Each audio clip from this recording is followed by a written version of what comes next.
Olá, tudo bem? Que a graça do nosso Salvador, do nosso Senhor Jesus Cristo, esteja inundando o teu lar, a tua vida e a tua família. Seja bem-vindo, filho e filha de Deus, a mais um estudo deste livro maravilhoso, a Santa Bíblia. Eu, Pastor Zacarias, e você aí do outro lado, vamos estudar juntos, nesta oportunidade, sobre o plano da redenção no Antigo Testamento, sobre o Evangelho no Antigo Testamento, sobre a graça de Deus no Antigo Testamento. Pastor Zacarias, no Antigo Testamento havia o Evangelho e havia a graça de Deus? Olha, a Bíblia nos diz que o Evangelho é o poder de Deus para a salvação de todo aquele que crê. A Bíblia nos diz que só há um meio de salvação, pela graça de Deus. Se no Antigo Testamento não havia Evangelho e não havia graça, como é que os nossos estimados irmãos do Antigo Testamento serão salvos? E é isso que nós vamos ver nessa oportunidade. Vamos orar? Nosso Deus querido, nós te agradecemos pela oportunidade que estás nos concedendo de estudarmos a tua palavra. Pedimos ao Senhor que através do Espírito Santo o Senhor nos ilumine a mente. Em nome do Senhor Jesus. Amém. Muito bom. Vamos então agora adentrar ao conhecimento da palavra de Deus. Bom, primeiramente quero lembrar a você que houve uma guerra lá no céu. Você já sabe disso.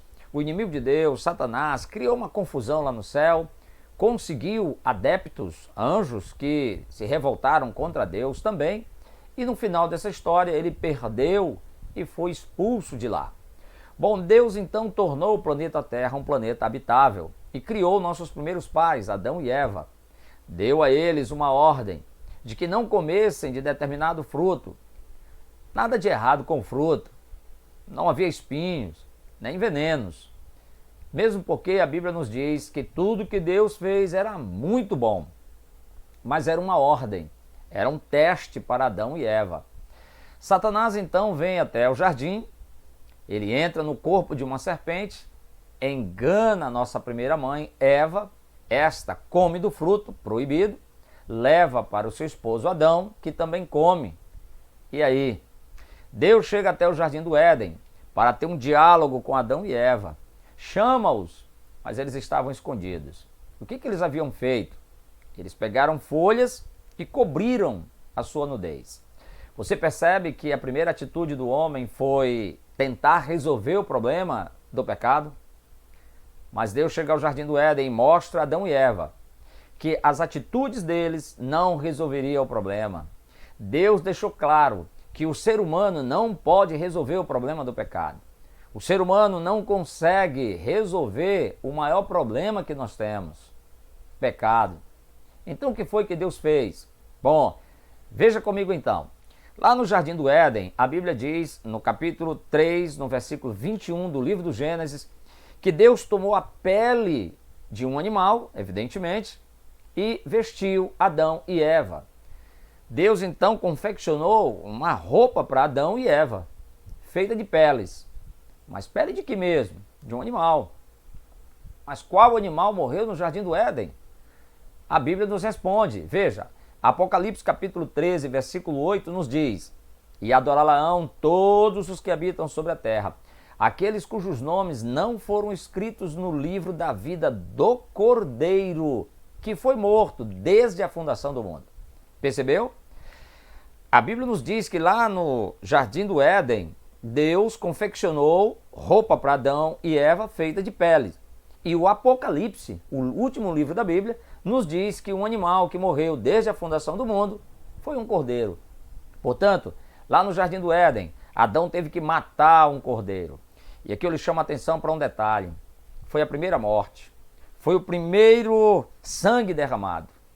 Foi a primeira vez que Adão viu, na realidade, qual era o salário da sua desobediência. Um animal inocente, que não tinha nada a ver com o problema de Adão e Eva, acabou pagando por isso. Mas a morte desse animal era o evangelho que estava sendo colocado em prática. A morte desse animal era a graça de Deus que se mostrou salvadora a todos os homens e de forma especial no Jardim do Éden, a Adão e Eva. Se não fosse o Cordeiro morrer por eles, eles não teriam a oportunidade de um dia serem salvos. Adão e Eva morreram, estão mortos no pó da terra, mas um dia, pela graça de Deus, na volta de Jesus, eles deverão ressuscitar para receberem a vida eterna. E sabe por quê? Porque eles aceitaram o Evangelho, pois o Evangelho é a salvação para todo aquele que crê, é o poder de Deus para salvar. A graça de Deus é um dom, é um presente. Adão e Eva não mereciam, mas Deus lhes concedeu. E eles aceitaram esse plano. Eles saem do Jardim do Éden, vestidos com a pele do Cordeiro. Eles saem de lá com a promessa: um dia alguém vai morrer por vocês e por toda a humanidade. Adão e Eva aceitaram o plano. Tanto é que saíram vestidos com a pele do Cordeiro. Dali em diante, Adão e Eva começam a transmitir todo este plano para os seus descendentes, seus filhos que viriam. Dois deles se destacam aqui, Caim e Abel. Abel, em uma certa ocasião, saiu para construir um altar para Deus, um monte de pedras, e sacrificar um cordeiro a Deus. E esse cordeiro, a morte desse cordeiro, era o símbolo da morte de Jesus Cristo. Caim também construiu o altar, mas não ofereceu cordeiro, ele ofereceu frutas. Sabe o que nós encontramos aí? Dois grupos de pessoas. Um grupo que está disposto a aceitar a salvação e a obedecer o que Deus diz. Você percebe que Abel, ele aceita o plano de Deus e quer fazer a vontade de Deus? Por outro lado, você vê Caim.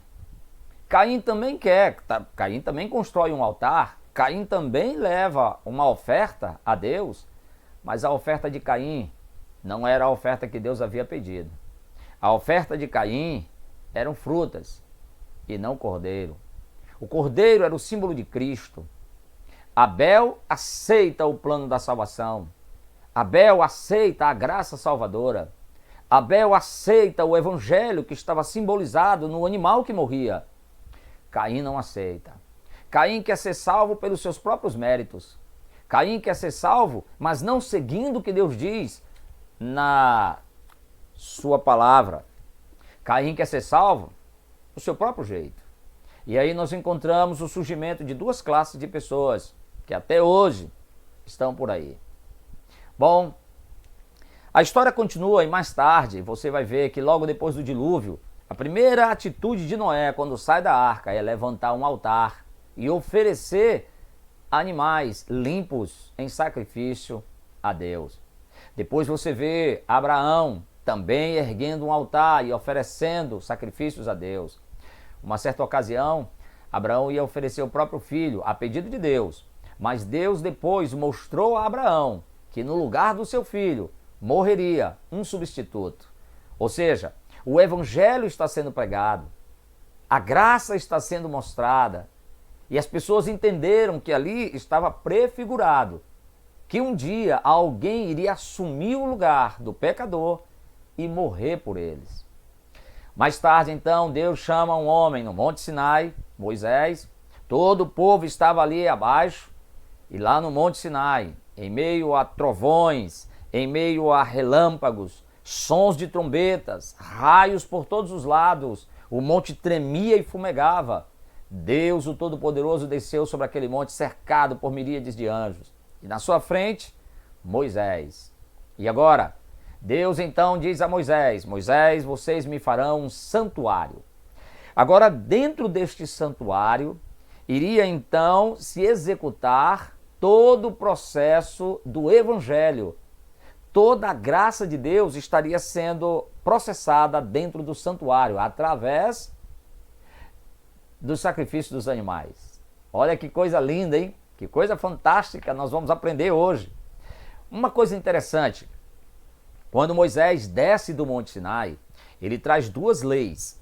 Ele traz a lei de Deus, que foi escrita pelo próprio dedo de Deus em duas tábuas de pedra. Mas ele traz também uma outra lei, que depois foi chamada de Lei de Moisés, porque foi Moisés que a escreveu. E Moisés escreveu num livro. A lei de Deus é aquela que diz: não mate, não roube, não adultere. A lei de Moisés é aquela que prescrevia a morte dos animais por causa do pecado, por causa da transgressão da lei de Deus. Então, vou lhe dar um exemplo. Se alguém adulterasse, cometeu um adultério, ele deveria trazer uma cabra.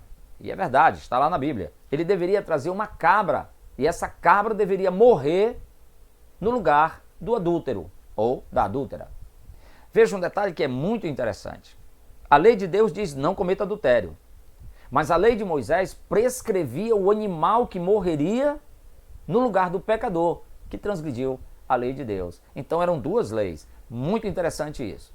Bom, mas nessa oportunidade vamos estudar apenas sobre a lei de Moisés, que estava escrita num livro e que ela era trabalhada dentro do santuário. Veja uma coisa que é interessante. Esse santuário era uma coisa muito linda, uma coisa fantástica. E não esqueça esse detalhe. Dentro do santuário é onde era processado toda a lei de Moisés. Bom, vamos conhecer esse santuário agora. Esse santuário possuía 4 coberturas. A cobertura que ficava na parte interna do santuário era um linho fino, retorcido, de azul, púrpura e carmesim, com anjos, querubins bordados. Quando uma pessoa entrava no recinto do santuário, por todos os lados ele via anjos bordados. E esse linho fino, retorcido, de azul, púrpura e carmesim. Uma coisa fantástica, uma coisa linda. Bom, logo acima desse linho fino, retorcido, estava uma pele de cabra, mais macia. Logo acima da pele de cabra, estava uma pele de carneiro, pintada de vermelho. E por cima, a parte externa, era uma pele de texugo, dura, áspera, não era muito agradável de se ver. Há muitas lições que devemos aprender aí. Primeiro, veja o processo. A pele de texugo, esqueça a parte que eu falei que ela era mais dura, mas ela era resistente. Até para resistir às intempéries, vento, poeira, sol, ok? Mas nessa cobertura nós vemos algumas lições a serem aprendidas. Eu repito, é apenas algumas lições a serem aprendidas. Eu quero aqui fazer uma aplicação, tá bom? Veja, do lado de dentro desse santuário, daqui a pouco a gente vai ver em detalhes, havia uma luz chamada Shekinah, que era a presença de Deus. Então veja um detalhe interessante. A parte mais externa da cobertura era uma pele de texugo, resistente, dura. Mas a parte mais interna, que era o linho fino, era algo fantástico, lindo, bonito, maleável. Você percebe que quanto mais perto do Shekinah, as coisas vão mudando.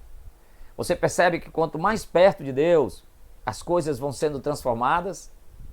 Talvez eu esteja falando com um marido, que ultimamente tem sido uma pele de texugo, dura, resistente. Ou talvez uma esposa, que não tem sido muito agradável ao seu marido, que não tem sido muito gentil, muito carinhosa. Ei, esposa, será que você não seria aí uma pele de texugo? Resistente, dura, irracível, brigona? Que tal a gente se aproximar mais de Jesus? E a partir do momento em que você se aproxima mais de Cristo, você vai sendo transformado, você vai sendo mudado. Quem sabe logo logo você seja então um linho fino, retorcido, lindo, fantástico, bonito, maleável. Que coisa, hein? Que lições fantásticas. Bom, mas como eu disse, foi apenas uma aplicação, ok? Bom, agora vejamos outros detalhes interessantes. Esse santuário, ele era todo feito de tábuas. Essas tábuas eram feitas de madeira de acácia. Essa madeira de acácia era uma madeira bem resistente, tá? Mas era uma madeira cheia de nós, espinhos.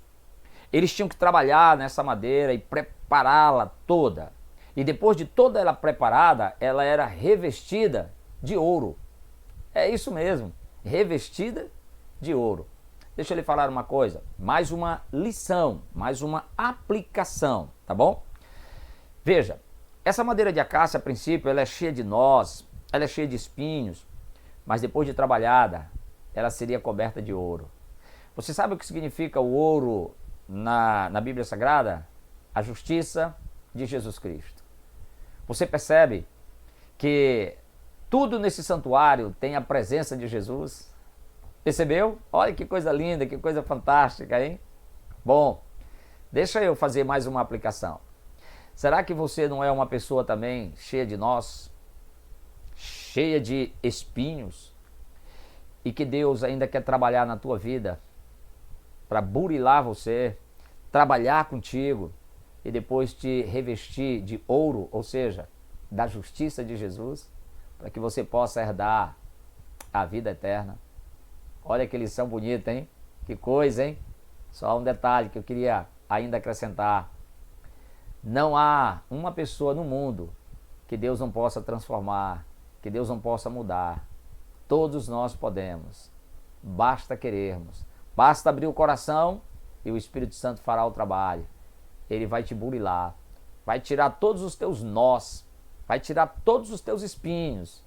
E no final, você deve estar vestido da justiça de Cristo. Amém? Que maravilha, hein? Que coisa linda. Bom, agora vamos conhecer em detalhes mais esse santuário. Bom, essa parte externa do santuário ela era chamada de pátio ou átrio. Haviam dois objetos. Um altar, lembra do altar de Adão e Eva? Lembra o altar de Caim e Abel? O altar de Noé, de Abraão? Lembra? Pois é. No santuário, quando alguém entrava no santuário, ele dava de frente com o altar. Esse altar ele é chamado de altar do holocausto. É onde os animais eram mortos e eram queimados. Logo depois desse altar havia uma pia de bronze, onde havia água. Cada vez que uma pessoa cometia um pecado, ele deveria trazer um animal.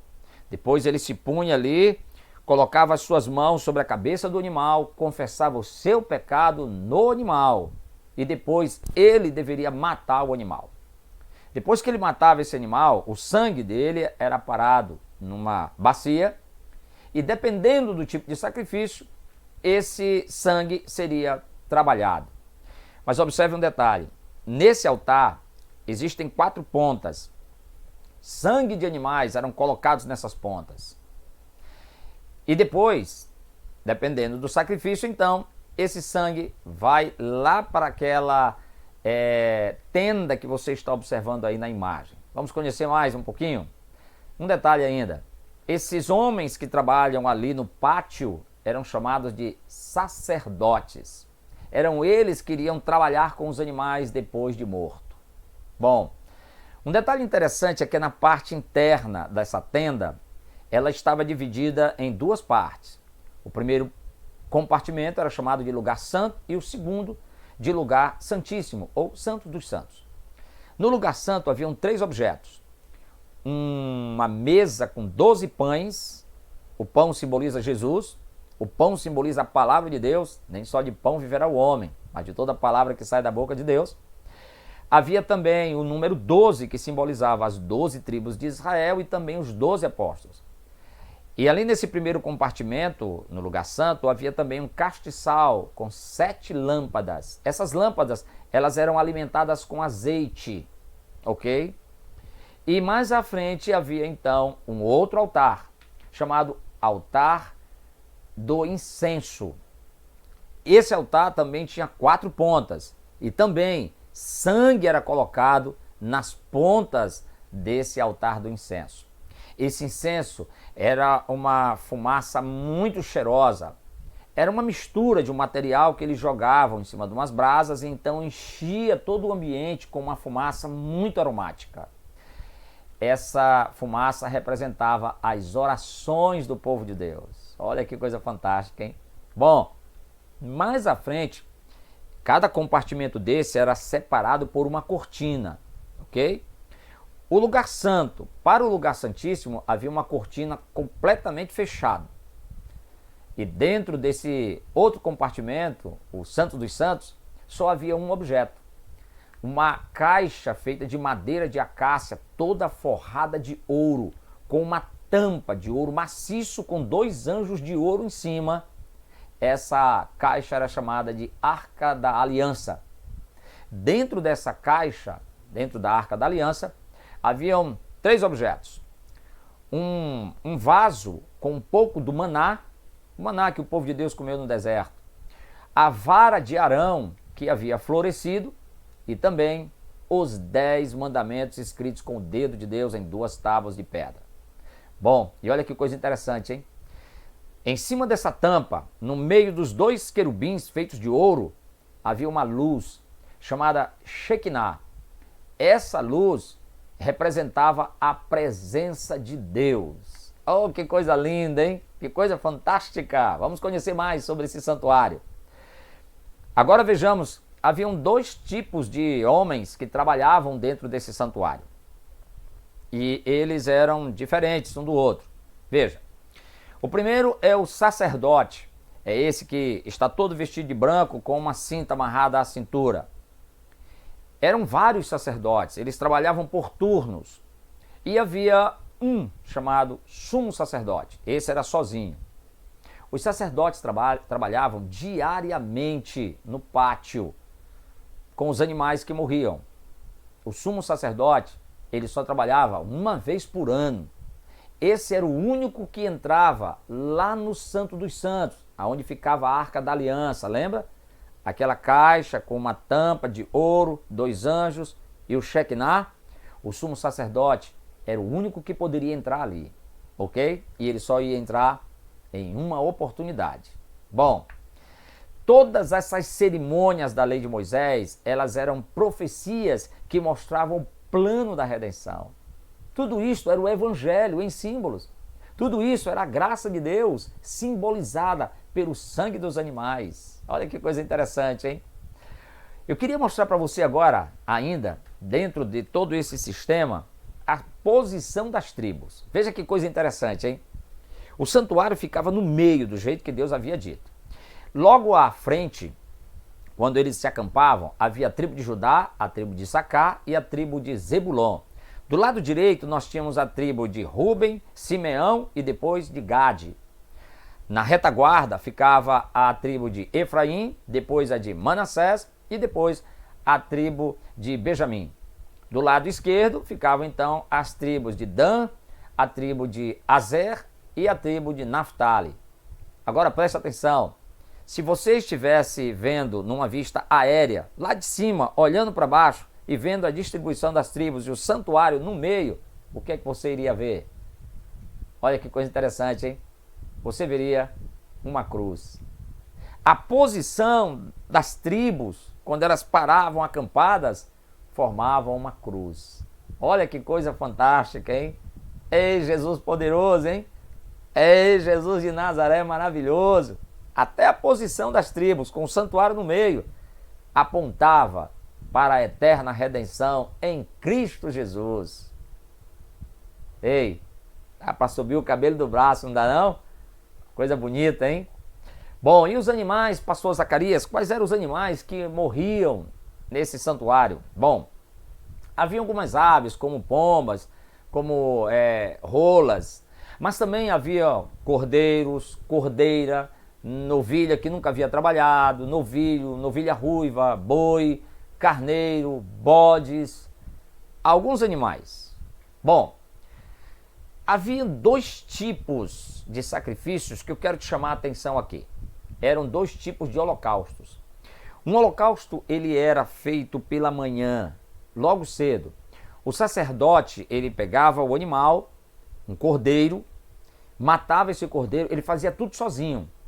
Nenhum pecador trazia esse animal para ele. Ele mesmo ia pegar o animal, trazia, matava e fazia todo o trabalho com esse animal.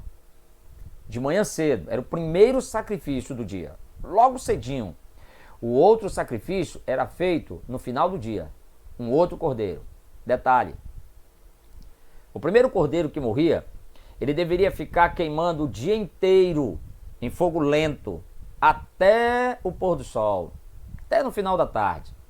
E ali no final da tarde, o sacerdote ia lá no aprisco, pegava outro cordeiro, matava, fazia todo o trabalho e colocava para ficar queimando a noite inteira. até de manhã, quando ele ia matar outro. E este queimando o dia inteiro, até a tarde ele mata outro, que ficava queimando a noite inteira. Dia e noite, dia e noite, dia e noite, dia e noite. Cada momento um cordeiro sendo morto. O fogo não poderia ser apagado. Olha que coisa interessante, hein? Bom, vamos adiante. Veja, ali estava então cada animal sendo morto, sendo sacrificado a Deus, representando a morte do Senhor Jesus Cristo, representando a graça, representando o Evangelho. Está dando para você entender? Todo o sistema mosaico de sacrifícios, todas essas cerimônias, era o Evangelho do Senhor Jesus Cristo no Antigo Testamento. Era a graça de Deus abraçando o pecador, dando a ele a oportunidade de receber o perdão de todos os seus pecados. Que coisa, hein? Que coisa bonita. Bom, observe mais um detalhe. Havia sangue no primeiro altar. Lembra? O altar do holocausto. Havia sangue no segundo altar, que era o altar do incenso. E havia sangue no terceiro altar, que era lá na Arca da Aliança. Porque lá também haviam 4 pontas. E quando o sumo sacerdote entrava ali, uma vez por ano, ele também tinha que entrar com sangue. Detalhe, se alguém entrasse ali sem sangue, morria. Só podia entrar ali com sangue. Bom, uma vez por ano, então, aquele sumo sacerdote, lembra dele? Com um peitoral bonito, cheio de pedras, eram 12 pedras. Uma vez por ano, esse sumo sacerdote, ele iria entrar lá onde estava a Arca da Aliança, na presença de Deus, ali diante do Shekinah. Nessa oportunidade, eles traziam 2 bodes. Era chamado o dia do juízo, ou Yom Kippur. Nesse dia, 2 bodes eram apresentados. Eles lançavam sorte para saber qual dos 2 bodes vai morrer. Por favor, preste muita atenção agora. O bode que era lançado sorte e era escolhido para morrer, esse bode derramaria o seu sangue por todos os pecados cometidos durante o ano. Cada pessoa que cometeu um pecado matou um animal. E olha que coisa interessante. Quando a pessoa cometia um pecado, o sangue do animal ia lá para dentro do lugar santo e o sacerdote molhava o dedo e jogava nas cortinas. Ali estava registrado que alguém pecou. Estava registrado que alguém transgrediu a lei de Deus. Mas olha um detalhe. Estava também registrado que alguém morreu pelo pecador. Estava registrado que ele saiu de lá com a certeza do seu perdão. Que coisa linda, hein? Agora, uma vez por ano, quando o sumo sacerdote entrava nesse lugar santíssimo, ele deveria entrar também com sangue. Agora trazem 2 bodes. Um bode é escolhido para morrer. Um bode entrega a sua vida. Um bode derrama o seu sangue por todos os pecados que foram cometidos durante o ano inteiro. Eu pergunto a você, esse bode que entrega a sua vida, esse bode que derrama o seu sangue pelos pecados do povo que cometeram durante o ano inteiro, você acha que esse bode simbolizava quem? Jesus de Nazaré. Por quê, pastor? Porque ele entregou a sua vida, ele derramou o seu sangue. O apóstolo Paulo nos diz na carta aos Hebreus, sem derramamento de sangue não há remissão. Era necessário que ele derramasse o sangue por causa dos pecados de todos que haviam cometido durante o ano inteiro. Mas e o outro bode? O outro bode não dá vida por ninguém. O outro bode não derrama o seu sangue por ninguém. O outro bode, ele não entrega a vida para salvar a ninguém. E eu pergunto a você, esse outro bode simbolizava quem? Preste atenção num detalhe. O nome dado a esse outro bode era Apompaios, que significava demônio do deserto. Esse outro bode, ele era mandado embora do santuário. Um homem amarrava esse bode, levava para o deserto e soltava ele para lá. Ele vai morrer lá fora do santuário. Esse outro bode, repito, não derrama sangue. Esse outro bode não entrega a sua vida por ninguém. Se dependesse desse outro bode, você morreria. Se dependesse desse outro bode, você teria que pagar pelos seus pecados. Mas o primeiro bode morre por você.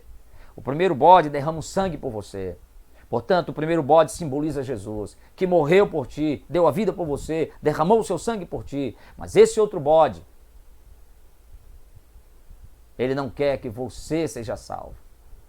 Se dependesse desse outro bode, você morreria. Esse outro bode simboliza Satanás, porque não derrama o sangue por ninguém. Mas no final da história, ele vai ter que morrer. Bom, vamos adiante. Agora, senta bem aí para você não cair.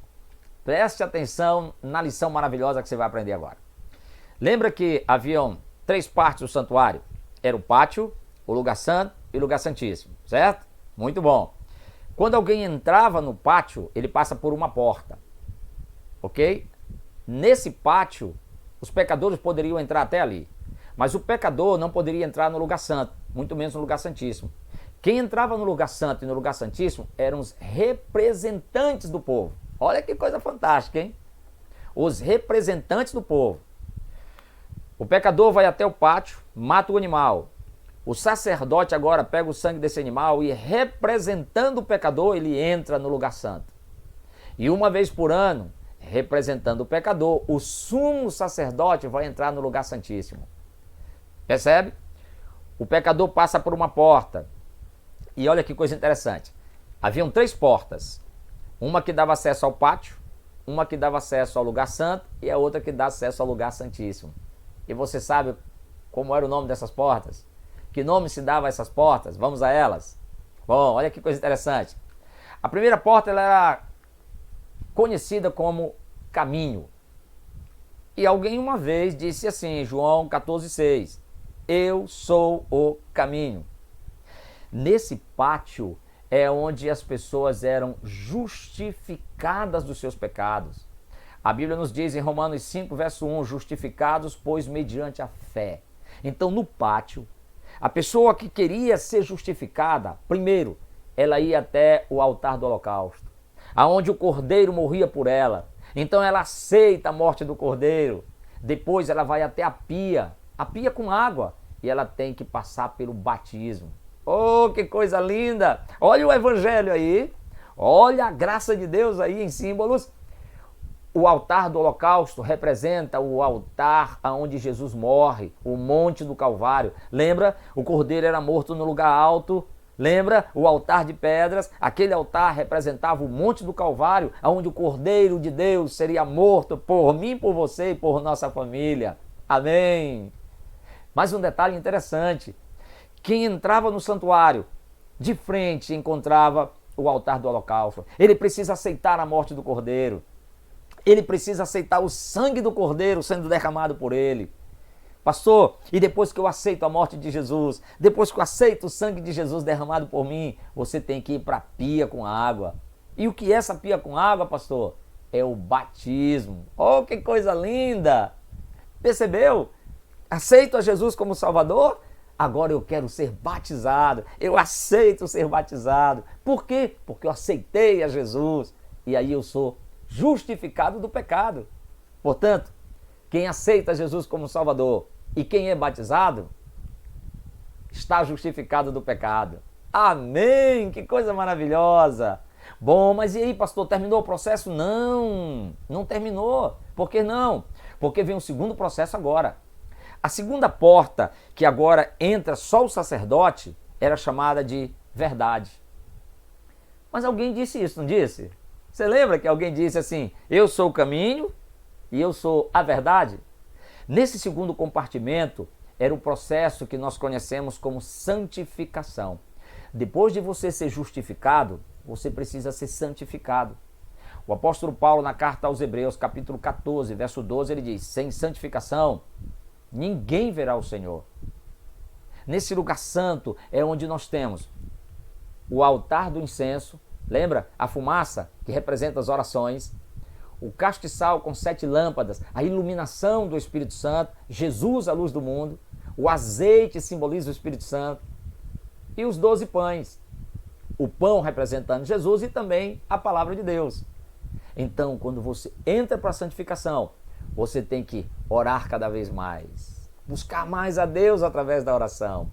Você tem que permitir que o Espírito Santo ilumine a tua vida e você tem que se alimentar da palavra de Deus. Olha que coisa linda, hein? Se alimentar da palavra, se alimentar da Bíblia. Bom, se você aceita a justificação, aceita Jesus, se você é batizado, você agora entra para a santificação. Então você vai orar cada vez mais. Você vai aceitar o Espírito Santo em sua vida. Deixe que ele te guie. E você vai se alimentar cada vez mais da palavra de Deus. Aí você está no processo de santificação. Pastor, e tem mais um processo? Tem a terceira porta. E qual é a terceira porta, pastor? A porta era conhecida como vida. Oh, que coisa linda! Oh, Jesus de Nazaré maravilhoso! Ele disse, eu sou o caminho, a primeira porta. Eu sou a verdade, a segunda porta. Eu sou a vida, a terceira porta. Que coisa fantástica! E sabe, nessa terceira porta é onde está a glória de Deus, o Shekinah. Lembra? Em cima da Arca da Aliança, 2 anjos e o Shekinah no meio, a glória de Deus, a presença de Deus? Pois é. O apóstolo Paulo nos diz em Romanos 8, verso 17, ele diz assim, e se com ele sofremos, também com ele seremos glorificados. Amém? Ei, na volta de Jesus, todos aqueles que foram justificados, que aceitaram a morte de Jesus, que foram batizados, todos aqueles que foram santificados, buscando a Deus em oração, aceitando a iluminação do Espírito Santo e estudando a palavra de Deus, serão glorificados. Amém! Na volta do Senhor Jesus, nós teremos um corpo glorificado e nós iremos então para a eternidade. Ei, Jesus de Nazaré maravilhoso! Você percebeu? É o Evangelho no Antigo Testamento, é a graça de Deus no Antigo Testamento. Que coisa linda! Nós iremos para a eternidade, um dia nós estaremos lá no céu, no trono da graça, vendo tudo. Que maravilha! Bom, mas deixa eu lhe falar uma coisa interessante agora. E eu te chamo a atenção para isto. Veja, no dia 14 de abril do ano 31, às 3 horas da tarde, ele deu um brado e disse, Pai, está feito, nas tuas mãos entrego o meu espírito. E ele inclinou a cabeça e morreu. João Batista, quando viu Jesus chegando para ele, disse, esse é o Cordeiro de Deus, que tira o pecado do mundo. E uma coisa, Jesus foi crucificado às 9 horas da manhã. 9 horas da manhã. Ficou pendurado na cruz durante 6 horas de relógio. Foi morrer às 3 horas da tarde. Percebeu? Ei, ele foi crucificado 9 da manhã. Foi morrer às 3 horas da tarde. Lembra? Um cordeiro de manhã e um cordeiro à tarde. Um cordeiro de manhã e um cordeiro à tarde. Jesus de Nazaré, tu és maravilhoso. Jesus de Nazaré, tu és fantástico. Jesus de Nazaré, o Senhor é Deus. Jesus de Nazaré, o Senhor é o Salvador. Jesus de Nazaré, o Senhor é o Cordeiro que foi morto. O Senhor era o Cordeiro que morria de manhã e morria à tarde. O Senhor era o Cordeiro cujo pecado era perdoado através da morte. Jesus de Nazaré.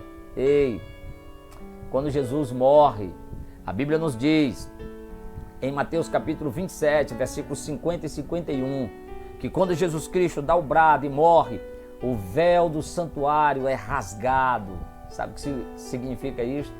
A lei de Moisés acabou. Não mais morte de animais, não mais sangue de animais. O santuário perdeu a sua vigência aqui na terra, porque o Cordeiro de Deus morreu. A partir da morte de Jesus, toda aquela lei de cerimônias, toda aquela lei de Moisés acabou. O apóstolo Paulo nos diz em Efésios capítulo 2, verso 15, e também em Colossenses 2, verso 14, que aquela lei cerimonial foi abolida na cruz do Calvário. Sabe, meu estimado irmão, irmã, filho e filha de Deus, quando Jesus morreu e depois ele ressuscitou, ele encontrou com seus discípulos, E veja o que foi que ele disse em Lucas 24, versículo 44. Ele disse assim: importava se cumprisse tudo o que de mim estava escrito na lei de Moisés, nos profetas e nos salmos. Jesus disse então: olha, tudo que estava escrito na lei de Moisés a meu respeito, a morte dos animais, o sangue dos animais, era eu. Tudo que estava escrito lá apontava para mim. Era o Evangelho, era a graça em símbolo. Ah, Jesus de Nazaré, esse Jesus é fantástico. Todos os sacrifícios de animais apontavam para a morte do Senhor Jesus Cristo. Ah, querido, que coisa linda, que coisa fantástica.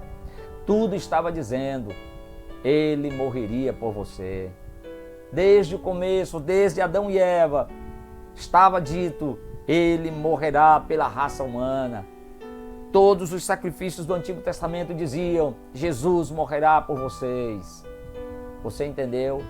Que coisa linda, que coisa fantástica este Antigo Testamento. Foi tudo por você, foi tudo por mim. Por isso, hoje, quando você recordar a morte de Jesus, entenda, tudo já estava planejado por Ele, para salvar você e para salvar a mim. Quando você olha as páginas do Antigo Testamento e que você vê os animais sendo sacrificados, mortos, derramando seu sangue, tudo era por ti, tudo era por mim. O plano para me salvar e para te salvar já estava pronto, já estava tudo elaborado. Sabe, hoje, Jesus de Nazaré está lá no santuário celestial. Lá no céu tem um santuário também. Lá no céu está uma arca da aliança também, onde estão os 10 mandamentos. E sabe o que Jesus é lá no santuário? Meu representante e teu representante. Por favor, preste atenção. Olha aqui nos meus olhos. Olhe bem aqui nos meus olhos. Deixa eu lhe falar uma coisa bem importante. Preste atenção, não converse agora não. Fique tranquilo. Olhe para mim aqui, ó. Deixa eu lhe falar uma coisa. O pecador só entrava até o pátio. O pecador comum não poderia entrar no lugar santo, muito menos no lugar santíssimo. Sabe quem entrava lá? O sacerdote e o sumo sacerdote. O sacerdote representava o pecador e ele entrava no lugar santo. E o sumo sacerdote representava o pecador entrando no lugar santíssimo. O apóstolo Paulo nos diz que Jesus é sacerdote e sumo sacerdote. Ei, Jesus de Nazaré maravilhoso. Sabe por quê? Eu não posso ir até o céu, mas eu tenho alguém que me representa lá. Oh, aleluia, Senhor! Eu tenho alguém lá no céu que me representa. Assim como o sacerdote e o sumo sacerdote representavam o povo quando eles entravam naqueles compartimentos, da mesma forma, Jesus de Nazaré, Ele me representa hoje lá no santuário celestial. Ele não leva sangue de animais, mas Ele apresenta as feridas das suas mãos diante do Pai e diz: Pai, eu morri por este miserável pecador, pastor Zacarias. Mas, Pai, Ele aceitou o Evangelho, Ele aceitou a graça, Ele aceitou a minha morte, Ele aceitou o meu sangue.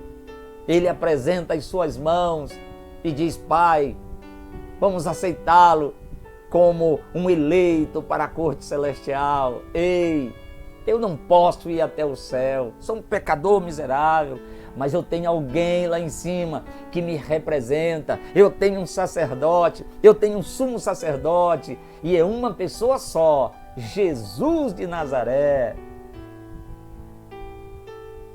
Deu para você entender? É bonito ou não é? É bonito. Eu te pergunto, você já aceitou Jesus de Nazaré como teu representante lá no céu? Sim ou não? Ou você vai querer aquele outro bode? O que você vai decidir de sua vida, meu amigo e minha amiga? Filho e filha de Deus, o que é que você vai fazer? Preste atenção, por favor. Jesus de Nazaré deu a vida por você. Ele está querendo ser o teu representante lá no céu. Basta você dizer agora: Jesus, eu aceito o Senhor como meu sacerdote, como meu sumo sacerdote lá no céu. Porque um dia Ele quer te levar para lá. Ah, querido e querida, irmão e irmã, filho e filha de Deus, há tanta coisa linda para a gente aprender. Mas chegou a hora de nós encerrarmos e eu estou aqui para te fazer esse apelo. Há alguém lá em cima querendo que você o aceite como sumo sacerdote e sacerdote. Há alguém que quer que você aceite o Evangelho. Há alguém que quer que você aceite a graça. Você entendeu agora que no Antigo Testamento a graça e o Evangelho estavam lá para salvar a todos aqueles que crescem no sacrifício, que acreditassem que um dia viria alguém para morrer por eles? E eu pergunto a você, você aceita? Você aceita Jesus como teu sumo sacerdote? Você aceita Jesus como teu sacerdote? Aquele que te representa diante do Pai? Aquele que está lá para escrever teu nome no livro da vida? Você o aceita? Bom, eu quero orar com você agora. Eu já fiz a minha parte. Eu já aceitei Jesus como meu sumo sacerdote. Eu aceitei como meu sacerdote. Jesus hoje é meu representante lá no céu. Ele é meu advogado lá no céu. E você o aceita? Se você o aceita, manda um recado para mim. Mande um recado. Pastor Zacarias, eu aceito. Eu só quero continuar orando por você. Porque um dia eu quero estar com você lá na casa de Deus. E eu quero ver o meu sumo sacerdote face a face. Posso orar com você agora? Você aceita? Vamos aceitar o Evangelho? Vamos aceitar a graça de Deus em nossa vida? Vamos aceitar Jesus como nosso sumo sacerdote? Vamos? Posso orar contigo agora? Então vamos orar. Senhor, nosso Deus e nosso Pai, muito obrigado, Senhor, por essa lição tão maravilhosa da Tua Palavra. Obrigado por este livro tão fantástico, a Bíblia. Nesta oportunidade, Senhor, estou orando por mim e por essa pessoa que me ouve agora. Nós aceitamos a Jesus como nosso sumo sacerdote. Aceitamos a Jesus como nosso representante no santuário celestial. E nós queremos te pedir, por favor, perdoa-nos. Perdoa-nos porque o Cordeiro de Deus morreu por nós. Perdoa-nos porque o seu sangue foi derramado por nós. Senhor, nós não queremos mais ser as mesmas pessoas. Nós não queremos mais ser uma pele de texugo. Nós não queremos ser uma madeira de acácia cheia de nós e de espinhos. Nós queremos ser transformados. Queremos ser novas criaturas. Por isso, Senhor, eu oro por esta pessoa. Talvez um esposo, uma esposa, talvez um jovem que precisa ser transformado, precisa ser uma nova criatura. Eu sei, Tu estás perto de voltar, Senhor. O Senhor quer levar todos nós para o céu, mas é preciso que nós sejamos justificados. É preciso que nós sejamos santificados para por fim sermos glorificados. Por favor, nos ajude. Nós aceitamos a Jesus como nosso Salvador, mas queremos também passar pelo batismo. Por favor, nos ajude a tomar as nossas decisões antes que seja tarde demais. Por fim, Senhor, nós te dizemos, nós amamos a Jesus de Nazaré. Nós amamos esse nosso sumo sacerdote. Nós amamos essa pessoa maravilhosa. E nós queremos um dia vê-lo face a face. Queremos abraçar os seus pés e lhe dizer muito obrigado pela salvação. Que o Senhor nos conceda a Tua graça. Oramos em nome de Jesus. Amém. Que Deus te abençoe. Que Deus me abençoe. Nos veremos na próxima oportunidade. Que a graça do Senhor Jesus seja contigo. E nunca mais esqueça, nós temos alguém que nos representa no reino dos céus. Aleluia! Até a próxima oportunidade. Um abraço.